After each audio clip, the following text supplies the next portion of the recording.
Assalamualaikum warahmatullahi wabarakatuh. Selamat siang. Hari ini kita akan melanjutkan pembahasan perkuliahan data mining untuk klasifikasi. Sebelumnya, minggu lalu kita sudah melihat prosedur umum untuk membangun sebuah model, yakni antara lain membagi data menjadi setidaknya dua bagian, training dan testing. Kemudian classifier atau model yang kita buat itu dilatih terhadap data training.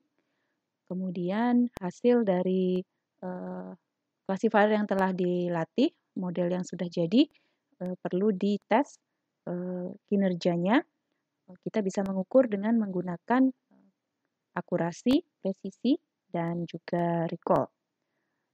Lalu juga dibahas penggunaan beberapa classifier secara bersama-sama ya, ensemble classifier, yakni penggabungan hasil keputusannya bisa dilakukan dengan beberapa cara, misalkan dengan vote by majority ataupun juga dengan pemberian bobot.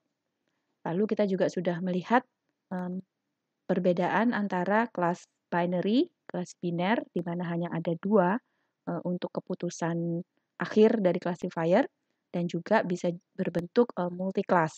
Jadi keputusan sebuah kelas itu bisa terdiri lebih dari dua. Hari ini kita akan membahas satu jenis dari algoritma klasifikasi, yakni tentang induksi pohon keputusan atau decision tree. Sebetulnya untuk klasifikasi sendiri banyak memiliki algoritma lain ya selain cara pohon keputusan, antara lain adalah dengan Bayesian naive Bayes, lalu juga bisa dengan cara neural network, jaringan saraf tiruan. Ini sudah diberikan di mata kuliah kecerdasan buatan. Lalu kemudian ada support vector machine. Seharusnya ini juga diajarkan di mata kuliah pilihan machine learning. Jadi memang cakupan dari algoritma klasifikasi itu cukup luas dan kita tidak mungkin bisa membahas satu persatu macam-macam algoritma untuk klasifikasi. Jadi kita lihat yang contoh satu saja untuk pohon keputusan. Pada klasifikasi pada pohon keputusan itu secara umum sama ya dengan proses klasifikasi secara globalnya.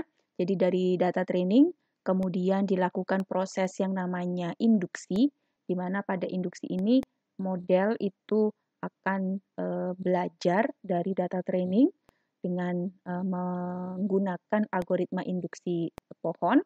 Kemudian setelah itu dihasilkan sebuah model. Nah, pada pohon keputusan, model yang dihasilkan adalah berbentuk pohon keputusan. Jadi nanti dari model tersebut kita terapkan untuk melakukan proses deduksi atau prediksi ya, menebak kelas dari sekumpulan data tes. Pohon keputusan sesuai dengan namanya jadi bentuknya berupa pohon, tree.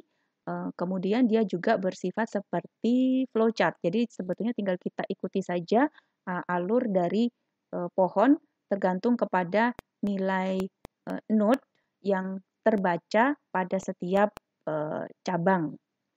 Jadi nanti ada sebuah node yang namanya internal di tengah, di mana di situ dia akan melakukan tes atau cek pada sebuah atribut.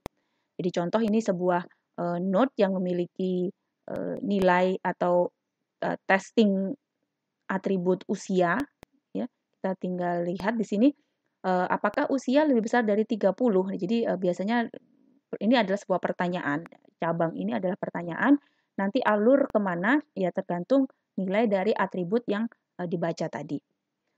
Nanti dengan mengikuti pohon keputusan kita akan bisa mencapai sebuah keputusan di posisi node daun atau leaf. Di situ yang dituliskan untuk label dari kelas. Contoh, di sini saya punya sebuah dataset yang digunakan untuk menentukan apakah jadi kelasnya, atribut kelasnya itu ada di bagian terakhir ini menentukan apakah seorang pelanggan akan membeli komputer atau tidak. Terdiri dari 5 atribut ya, 4 itu atribut biasa dan 1 adalah atribut kelasnya. Terdiri dari usia, kemudian pendapatan, lalu status student atau bukan, lalu nilai kredit ratingnya. Masing-masing atribut ini punya beberapa nilai. Usia di sini adalah berupa rentang gitu ya, di bawah 30, lalu antara 31 dan 40, lalu di atas 40. Untuk income atau pendapatan itu terdiri dari 3 macam juga.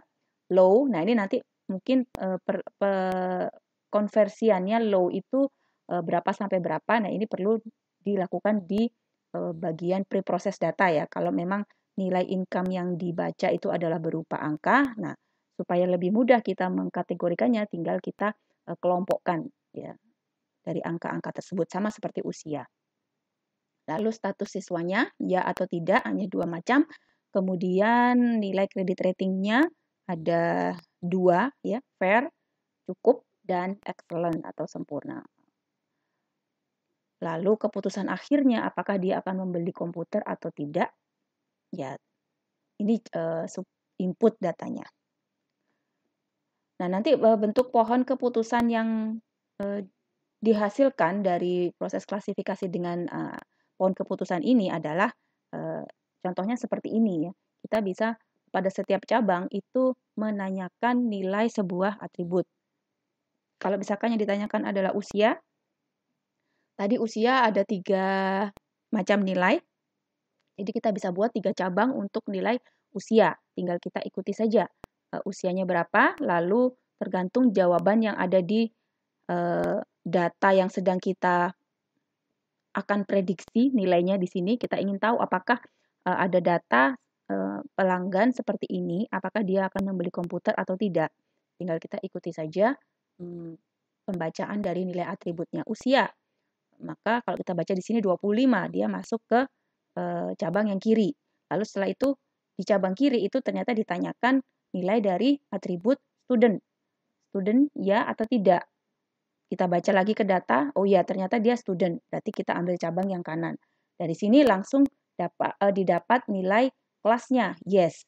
Berarti dengan hanya menanyakan berapa usianya dan status siswa atau bukannya, maka kita sudah bisa menentukan keputusan yang ada di tanda tanya ini. Ya, jawabannya.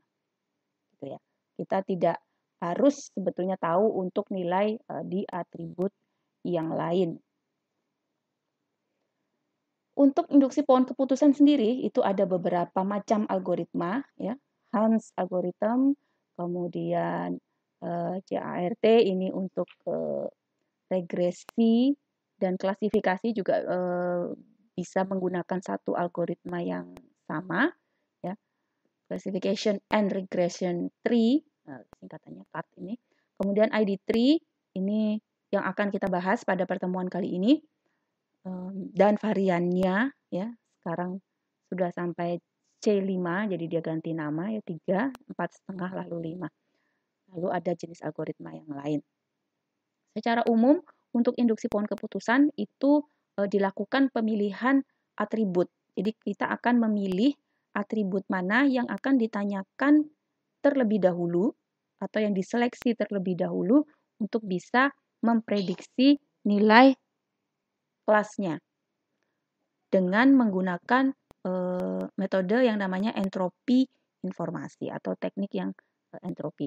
Induksi pohon keputusan. Jadi dari pohon keputusan itu kita melakukan pembentukan sebuah pohon ya. Dari data yang kita baca kita membentuk sebuah pohon.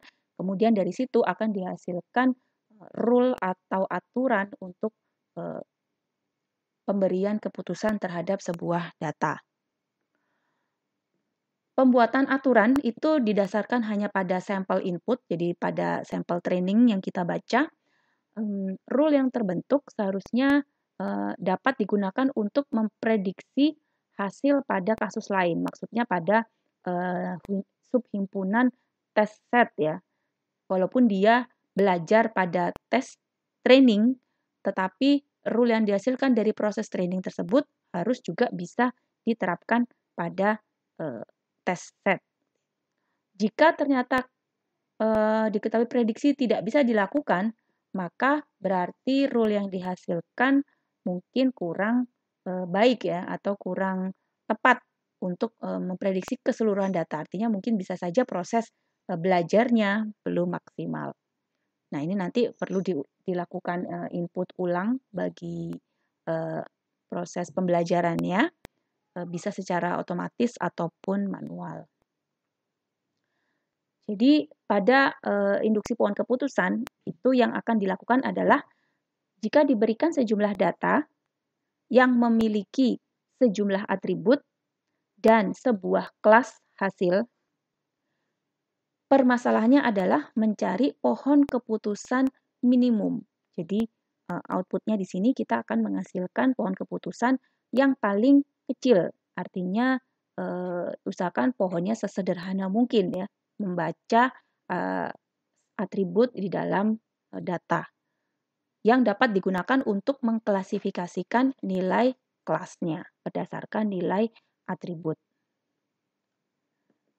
Langkahnya adalah meliputi sampel, pastinya kita butuh sampel untuk membuat training set.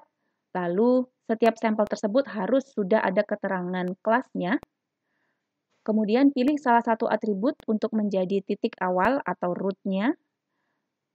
Training set kita bagi menjadi sejumlah tabel.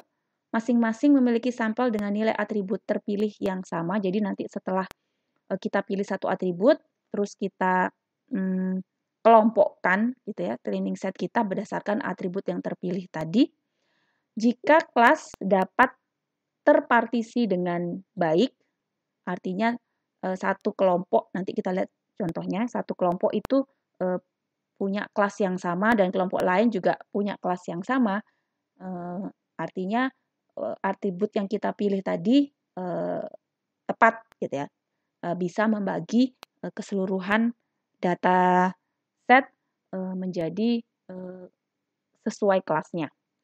Jika ternyata belum bisa terbagi sempurna, maka kita akan memilih lagi atribut kedua, atribut lainnya untuk mempartisi lagi himpunan yang belum terpartisi dengan baik. Tree dibangun dengan pendekatan divide and conquer secara top down dan rekursif. Jadi induksi pohon keputusan itu model algoritmanya adalah divide and conquer, pendekatan top down. Di awal semua sampel training ada di root, kemudian nanti mengikuti nilai dari atribut yang terpilih, maka kita akan mulai membagi sampel data tadi berdasarkan atribut secara rekursif.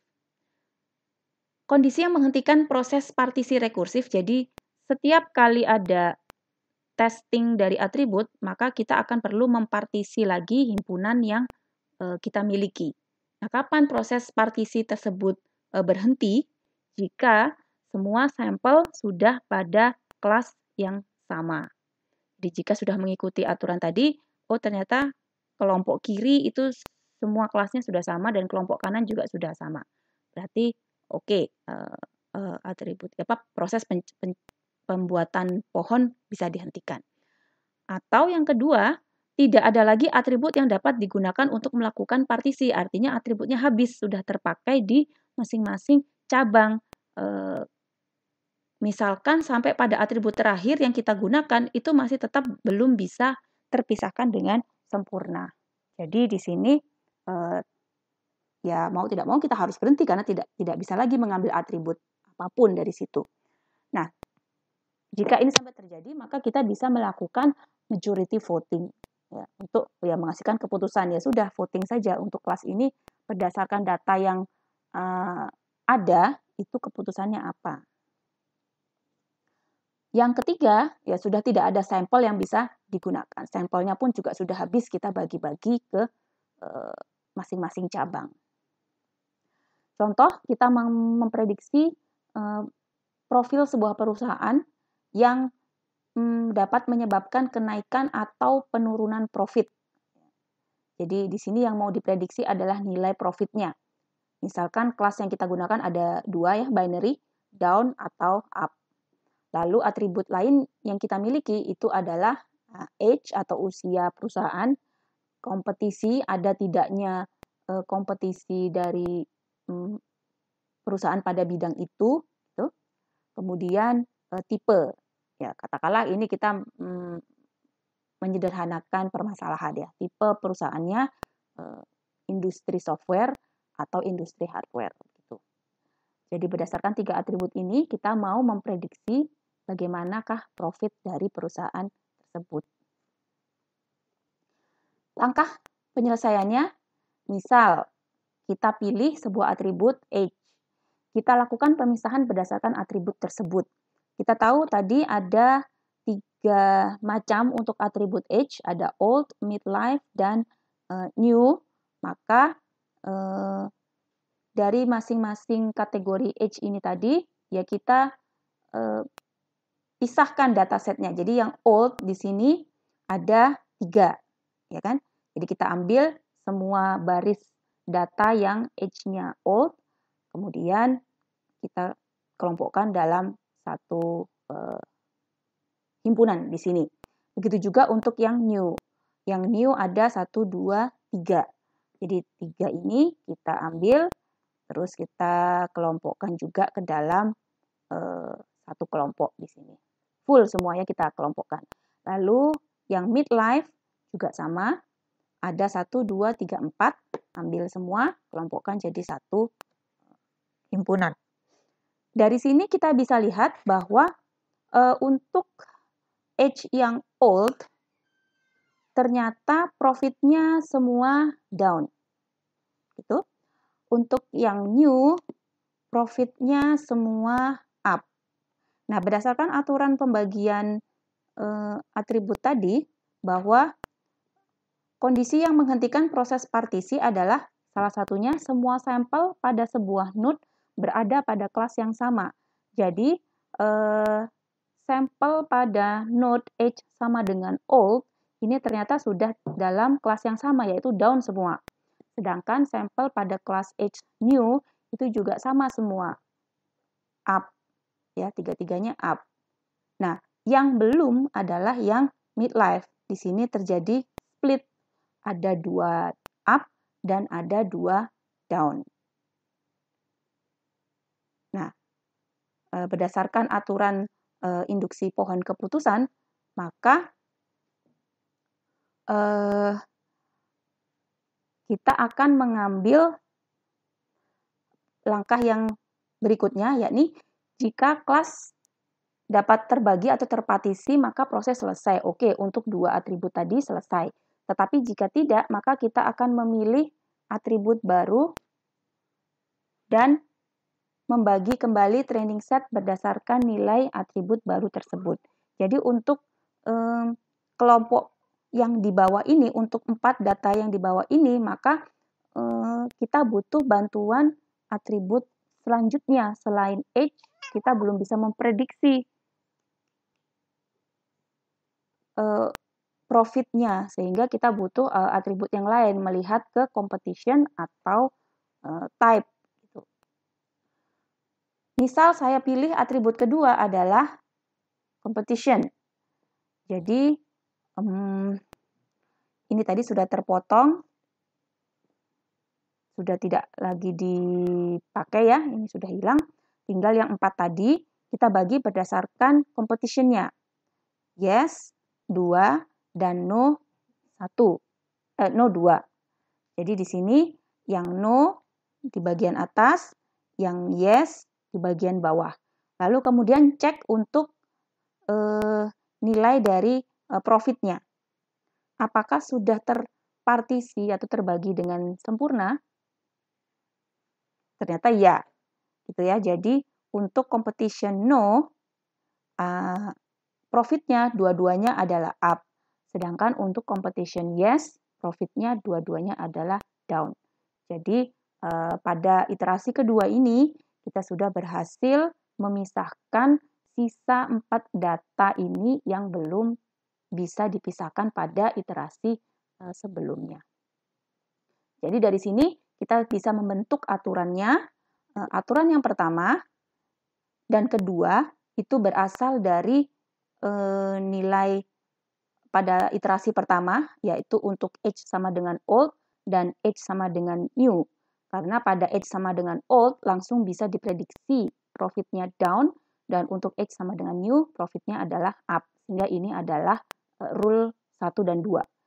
If age is old, gitu, then profit is down. Rule 1. Rule 2, if age is new, then profit is up. Kemudian rule 3 dan 4 ini menggunakan dari hasil yang didapat pada iterasi kedua pada saat age-nya midlife. Jadi untuk yang midlife kita tidak bisa hanya menggunakan nilai midlife saja, kita butuh atribut lain yakni competition. Jadi rule ketiga itu adalah jika age-nya midlife dan competition-nya adalah no, profitnya adalah up. Jadi age is midlife and competition is no, profit is up. Kemudian rule yang keempat, age-nya midlife dan competition-nya yes, maka profit is down. Jadi dari sini kita bisa mendapatkan 4 buah rule. Dapatkah aturan ini diterapkan pada semua sampel training set? Jadi ini kita kembalikan lagi ke data yang kita gunakan untuk menghasilkan pohon keputusan tadi. Yang kedua, dapatkah aturan ini digunakan untuk memprediksi semua kasus pada permasalahan? Jadi yang pertama, apakah ini bisa diterapkan untuk semua data yang kita tadi jadikan latihan? Plus pertanyaan kedua adalah, semisal dari sini kita dapat lagi sejumlah data lain ya dengan nilai age competition tipe yang lain, lalu kita berusaha memprediksi profitnya bagaimana untuk perusahaan tersebut. Apakah bisa rule tadi kita terapkan untuk menebak nilai profit? Jika jawabannya dua-duanya ya, berarti model yang sudah kita buat itu baik ya, bagus, dapat digunakan untuk memprediksi semua kasus. Profit up atau down, ada dua yang ingin dicari ya. Jadi berdasarkan rule tadi, bentuk pohon keputusannya yang dihasilkan adalah seperti ini. Kita butuh maksimum 2 atribut ya, dari total 3 atribut yang dimiliki oleh data untuk bisa memprediksi profitnya, up atau down.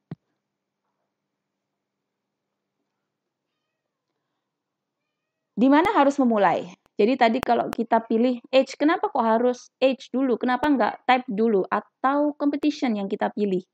Nah, jadi dalam memilih atribut pertama yang harus ditanyakan itu adalah kita perlu mencari atribut yang paling kuat, istilahnya ya, paling besar kontribusinya terhadap kelas profit. Jadi untuk kelasnya itu profit punya 2 nilai ya, up dan down, lalu competition punya 2, no yes, tipe 2, dan age juga, age ada 3. Nah, terus caranya kita mencari ya seberapa baik masing-masing atribut tadi di dalam memprediksi nilai kelasnya. Kita bisa lihat di sini competition misalkan di sini ya. Bisa lihat dari probabilitasnya bahwa ketika ini adalah probabilitas kondisional, berapakah peluang profitnya sama dengan up jika diketahui ya dengan syarat competition-nya sama dengan no. Lalu profitnya down jika competition-nya no, profitnya up jika competition-nya yes, dan down jika competition-nya yes. Dari sini tinggal kita hitung saja probabilitas di dataset yang kita miliki. Jadi kalau di sini tinggal cari competition no. Ya, jika ada probabilitas kondisional seperti ini, itu Anda perlu cek syarat kondisinya dulu yang di sebelah kanan. Competition-nya no. Ini ada 1, 2, 3, 4, 5, 6 data ya. Dari 6 data yang competition-nya no, kita ingin tahu berapa yang memiliki nilai profit sama dengan up. Ada 4 gitu ya. Jadi dari 6 competition no, itu ada 4 yang profitnya up. Sehingga peluang dari probabilitas ini adalah 4/6. Sama untuk yang no, untuk profit down, yes untuk profit up, dan yes untuk profit down. Tinggal kita lihat dari subhimpunan datanya. Ini baru atribut competition, gitu ya. Dari sini sudah kita lihat nilai probabilitasnya. Lalu pertanyaannya adalah, adakah indikasi hubungan antara nilai competition dengan nilai profit? Apakah dengan mengetahui nilai competition, kita bisa dengan yakin menebak langsung nilai profitnya? Ternyata tidak. Dari mana kita tahu? Karena di sini dari peluangnya tidak ada yang nilainya pasti 1 atau 0. Ya, semua ada di tengah antara 0 dan 1. Artinya kalau di dalam ilmu statistik ya masih ada probabilitas di situ ya, tidak ada kepastian. Kalau 1 kan hampir dipastikan ya 100%. Atau sebaliknya 0, dipastikan tidak 100%. Tetapi kalau nilai di antara itu ya berarti masih ada peluang untuk berbeda. Sehingga kita bisa simpulkan competition saja itu tidak bisa langsung berkorelasi dengan nilai profit ya. Kita perlu cek atribut yang lainnya. Sekarang untuk yang tipe. Nah, untuk tipe software juga sama ya. Kita pasangkan saja software, tipe software dengan profit up, tipe software dengan profit down, hardware dengan up, hardware dengan down. Ternyata probabilitasnya juga setengah semua malahan ya. Masih 50-50. Kita belum bisa melihat korelasi langsung antara tipe perusahaan dengan keuntungan. Lalu yang age. Karena age tadi ada 3 macam, maka ada 6 kombinasi untuk probabilitasnya. Yang old dengan up down, yang new dengan up down, yang midlife dengan up down. Nah, dari nilai probabilitas di sini kita bisa lihat bahwa ada yang nilainya mutlak 0 dan juga 1. Artinya kalau ini kita sangat yakin bahwa dengan mengetahui nilai age sama dengan old, maka kemungkinan profitnya up itu adalah 0%. Atau dengan kata lain, pasti profitnya down. Ya, dengan nilai 1 di sini. Artinya ini saling berkebalikan ya. Begitu juga jika age-nya new. Jika age-nya new, maka peluang profitnya up itu adalah 100%. Dan sebaliknya, peluang dia profitnya down 0% atau tidak mungkin down. Berdasarkan data sekali lagi. Kemudian untuk yang age midlife, nah ini baru yang 50-50. Jadi berdasarkan 2 atribut ini tadi, kita sudah bisa menebak langsung ke profitnya. Sehingga dari ketiga atribut tadi, age, type, dan competition, maka yang terbaik untuk bisa menebak nilai dari profit adalah age. Sehingga itulah alasan mengapa age itu terpilih sebagai yang ditanyakan pertama kali.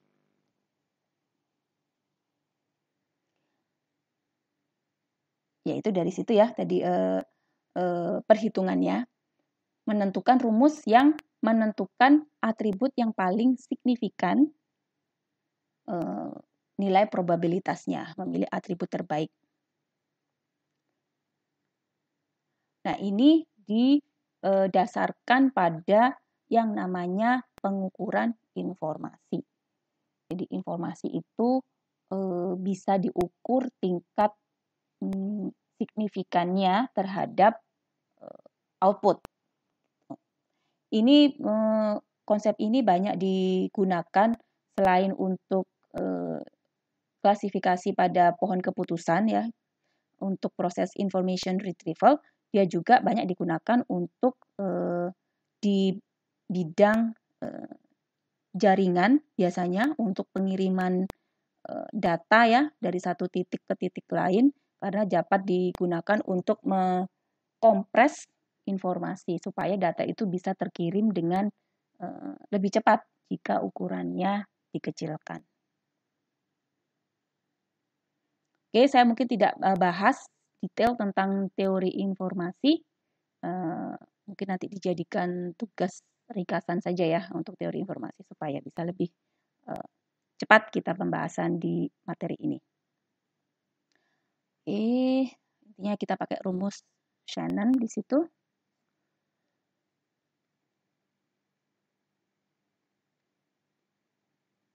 Oke, rumus Shannon pada teori informasi. Jadi pemanfaatannya seperti ini. Untuk menilai sebuah atribut, bagaimanakah tingkat probabilitas informasinya, berapa entropi informasi dari kelas C. Jadi ini menggunakan probabilitas kondisional, nilai entropi dari kelas C jika diketahui nilai dari atribut A, gitu kan, itu adalah min sigma dari, sigma ini penjumlahan ya, peluang dari kelas itu jika diketahui atribut ke A dikalikan dengan log dari peluang tersebut. Ini formula 1. Kita langsung lihat saja ke contoh. Untuk H sama dengan old. Jadi C di sini adalah kelas yang mau kita prediksi, gitu ya. Jadi H profit, ya, C-nya itu adalah profit. Jika diketahui A ke J. A ini adalah nilai, adalah sebuah atribut. J ini adalah nilai dari atribut tersebut. Jadi kalau nilai H itu ada 3, maka kita perlu membuat 3 macam perhitungan untuk nilai HC AJ ini. Jadi untuk H sama dengan old, kita hitung berapa nilainya. Nanti untuk H sama dengan new, Anda hitung juga berapa. Dan H sama dengan midlife juga perlu dihitung.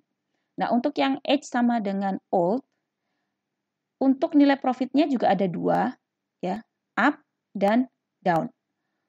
Jadi berdasarkan formula 1, tinggal kita jumlahkan saja ya, mengikuti rumus di sini. Jumlah dari, tulisannya jumlah, tetapi kenapa di sini tidak ada operator jumlah? Ya karena saya buka semua nilai kurungnya, tanda kurungnya, ketemu dengan tanda negatif, maka otomatis semua akan menjadi negatif. Tuh. Oke, ini adalah jumlah dari peluang, ya ini peluang CI. Ini C besarnya, jadi kelas yang mau kita prediksi profit. Karena profit itu ada 2, maka kita ambil untuk masing-masing nilai dari kelasnya. CI-nya ini mewakili nilai dari setiap kelasnya. Jadi ada yang up, ada yang down. Up ini dipasangkan dengan H sama dengan old, lalu yang down juga dipasangkan dengan H sama dengan old. Ya, minus P log 2 dari nilai ini. Jadi kelihatannya aja panjang, tapi sebetulnya ini nilai ini sudah dihitung di sini, tinggal dicari log 2-nya. Ini yang up ditambah dengan yang down. Perhitungannya adalah profit up H sama dengan old itu adalah 0. Tadi berdasarkan hitungan kita di sini ya. Jadi sebelum bisa menerapkan rumus tadi, Anda sebelumnya harus menghitung dulu nilai probabilitas kondisional dari masing-masing atributnya.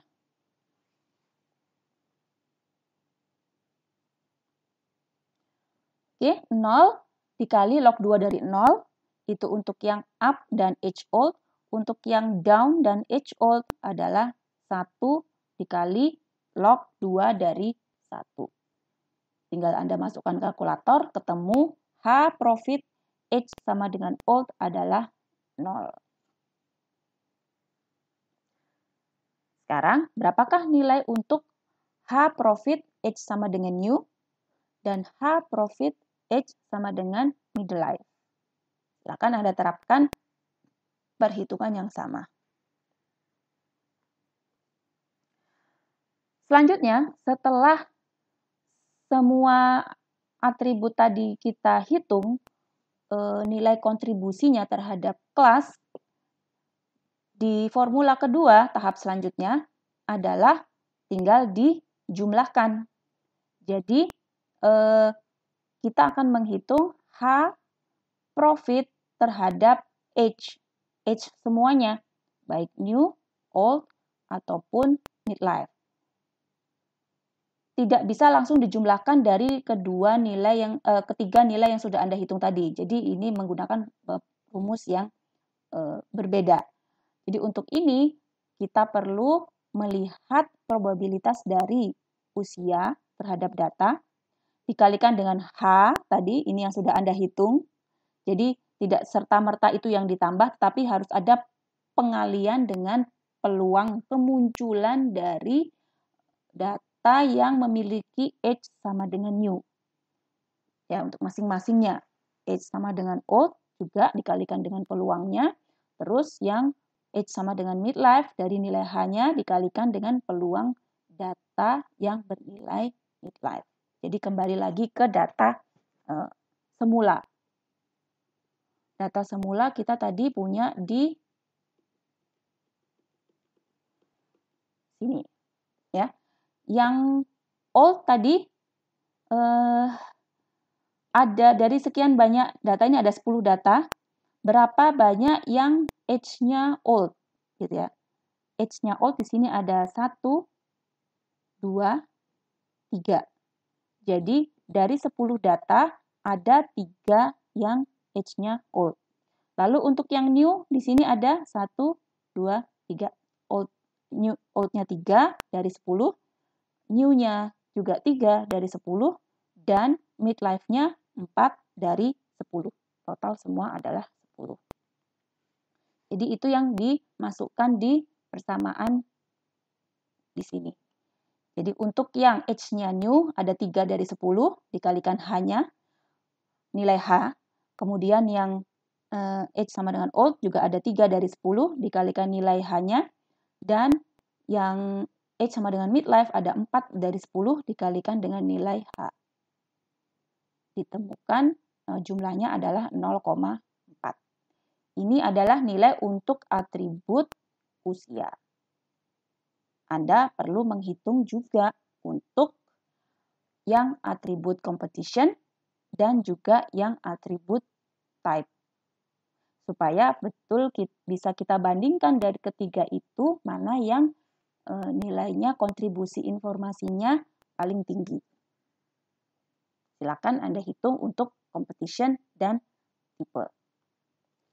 Nah, setelah itu kita dapat semuanya, baru kita bisa lanjut ke formula 3.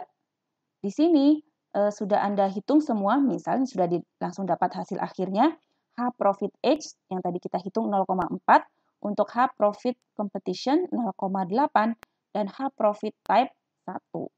Dari sini kita akan memilih atribut yang entropinya terkecil. Jadi hati-hati, bukan yang terbesar, tetapi yang terkecil, karena kita menggunakan formula 3, rumusnya min. Pilih yang paling kecil, 0,4, 0,8, dan 1. Dari sini terpilihlah 0,4, yakni H yang paling kecil, sehingga memang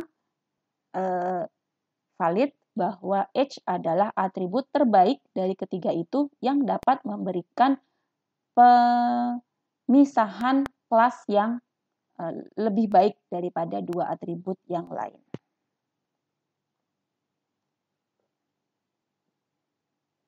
Di proses induksi di dalam algoritma ID3, menentukan atribut utama ya dan outputnya, lalu kita buat training setnya. Jika masih ada data yang nilainya numerik, jadi ID3 hanya dapat digunakan untuk data yang tipenya kategori. Kalau masih ada yang numerik, Anda perlu buat kategori. Bisa salah satunya tekniknya dengan range ya, dengan membuat rentang data. Lalu ID3 diterapkan secara rekursif, memilih ketiga formula tadi ya, gunakan ketiga formula untuk memilih atribut yang dapat memisahkan training set. Seperti tadi sudah dicontohkan, ulangi proses di atas. Jadi sebetulnya setelah kita memilih age, ini dari sini kita baru menemukan satu atribut di root untuk ditanyakan, yakni berapa nilai age-nya. Tahap kedua, apakah dengan hanya mengetahui age kita sudah bisa memprediksi untuk seluruh data? Jawabannya kan tidak, karena tadi memang untuk yang new dan old itu bisa terpisahkan dengan baik, tetapi untuk yang middle life kita masih belum. Jadi nanti pada iterasi berikutnya itu kita hanya bekerja pada 4 data sisa ini yang belum berhasil dipisahkan. Untuk yang 6 data lainnya ini sudah berhasil terpisahkan, jadi sudah bisa kita buang dari perhitungan. Kita hanya fokus berikutnya ke 4 data sisa yang belum terbagi. Jadi makanya prosesnya dilakukan secara rekursif. Secara pseudocode, pembentukan tree-nya kurang lebih seperti ini. Ya. Buat node, cek apakah semua sampel sudah pada kelas yang sama. Jika tidak, ambil sebuah atribut, terapkan metode seleksi atribut, lalu memilih atribut terbaik. Gitu. Kita bagi dataset kita sesuai dengan nilai atribut tadi, atribut yang terbaik tadi. Lalu jika dataset berhasil dikelompokkan dengan sempurna, maka kita bisa menyelesaikan perhitungannya dan menghasilkan decision tree-nya. Beberapa permasalahan pada ID3 ya, bisa jadi data yang kita miliki itu masih noisy ya. Kita tidak bisa menjamin 100% bahwa data set kita sudah bebas noise. Jadi jika ada noise, maka hasil prediksi pada ID3 juga tidak akurat. Gitu. Kemudian juga ada kadang-kadang atribut yang kosong. Nah, kalau kosong dia tidak bisa menggunakan nilai atribut tersebut untuk menghitung nilai entropinya. Jadi pastikan semua datanya tidak ada yang kosong. Kalau ternyata ada yang kosong ya Anda terapkan pre-process dulu ya di pertemuan keberapa itu waktu itu ya, 2 pertemuan sebelumnya ya Anda bisa menggunakan beberapa cara, misalkan menebak isi data dengan rata-rata dan sebagainya. Kemudian potensi yang lain adalah permasalahan bisa jadi menghasilkan percabangan yang terlalu banyak ya. Katakanlah kalau tadi atributnya hanya 4 nggak masalah. Bagaimana kalau ada sebuah dataset yang atributnya ada 100? Gitu. Ada berapa cabang yang mau kita gunakan untuk membagi dataset kita ya? Apakah butuh separuhnya saja, misalkan 50 pertanyaan atribut saja sudah cukup besar ya. Di sini akan terbentuk pohon yang cukup kompleks untuk ditelusuri. Jadi, ini juga akan memakan waktu untuk membentuk pohon yang seperti itu. Nah, pada perkembangannya ID3 disempurnakan lagi dengan algoritma revisinya yakni C45 dengan menerapkan pruning ya. Pruning di sini adalah pemangkasan. Jadi ibaratnya kalau pohon itu terlalu lebat, terlalu besar, cabang terlalu banyak cabang-cabangnya, maka perlu dirapikan atau dirampingkan, dipotong cabang-cabang yang mengganggu misalnya gitu ya. Jadi cabang-cabang yang sekiranya tidak terlalu penting bisa kita kurangi sehingga pohon yang dihasilkan nanti harapannya bisa lebih kecil ukurannya. Lalu di dalam penyempurnaannya kembali C45 ditambahkan mekanisme untuk boosting, ya. Di pertemuan lalu sudah dibahas tentang beberapa algoritma boosting itu untuk lebih menyempurnakan lagi hasil yang diperoleh di pohon keputusan. Baik, materi untuk klasifikasi dengan algoritma ID3 sudah selesai. Terima kasih. Wassalamualaikum warahmatullahi wabarakatuh. Selamat sore.